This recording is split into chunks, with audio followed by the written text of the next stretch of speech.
Today, we will not speak solely about suicidal thoughts.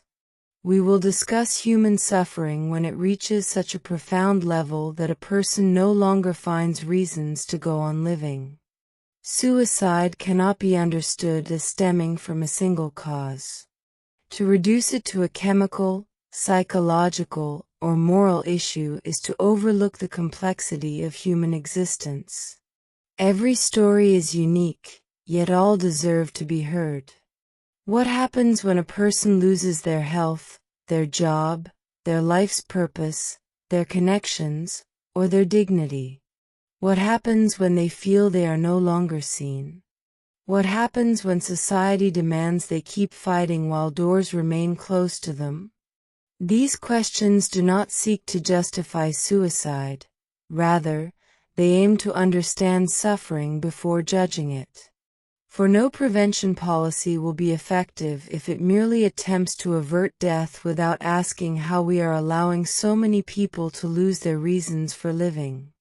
From the perspective of the biology of meaning, BOM, Biologia del Sentido in Spanish, BDS, the body constantly strives to adapt to the experiences it undergoes. At Faro, we understand that suicidal thinking represents neither an identity nor a destiny. It is a signal that suffering has, at least temporarily, overwhelmed the resources the person feels they possess to cope with it. It does not necessarily express a desire to die. Often, it expresses the perception that there is no longer a way out.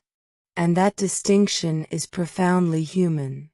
Our society has invested enormous resources in teaching people how to produce, compete, and consume, yet has devoted far less effort to fostering compassion, cooperation, emotional regulation, a sense of purpose, and the nurturing of relationships.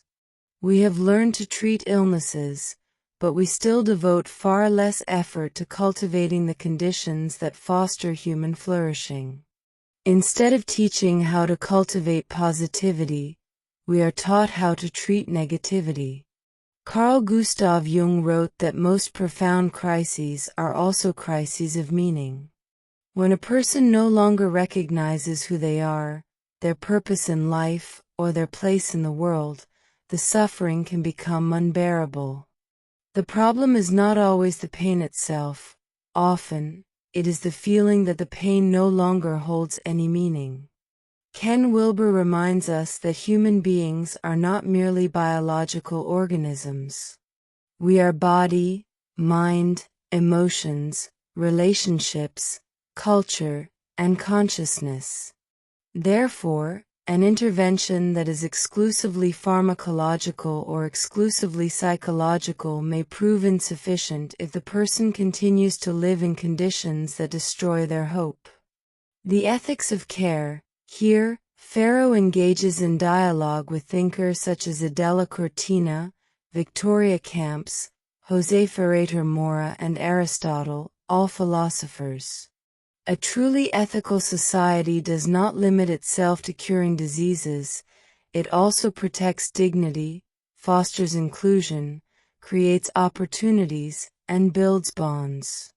For health is not merely a matter of continuing to breathe, it is also about finding reasons to want to keep living. Humanization. Perhaps the most important question isn't why does someone think about dying, but rather, what have we failed to see that leads a person to believe their life no longer has value? Humanizing healthcare means looking at the person first and the diagnosis second. Listening before labeling. Offering support before passing judgment. For decades, we have developed extraordinary systems to intervene once a person is already ill. Yet, we continue to invest far less in teaching, from childhood, skills such as empathy, gratitude, self-regulation, cooperation, compassion, critical thinking, and the creation of meaningful life paths. Faro learning. Suicidal thoughts do not define a person, they define the magnitude of the suffering that person is trying to endure. Understanding that suffering does not mean condoning it. It means beginning to build paths so that no one has to walk that journey entirely alone. Pharaoh quote: "A society begins to heal when it stops asking only how to prevent a death and starts asking how to help every life find meaning again." A society is measured not only by the quality of its hospitals but also by its ability to educate people capable of caring for themselves, for others, and for the common good.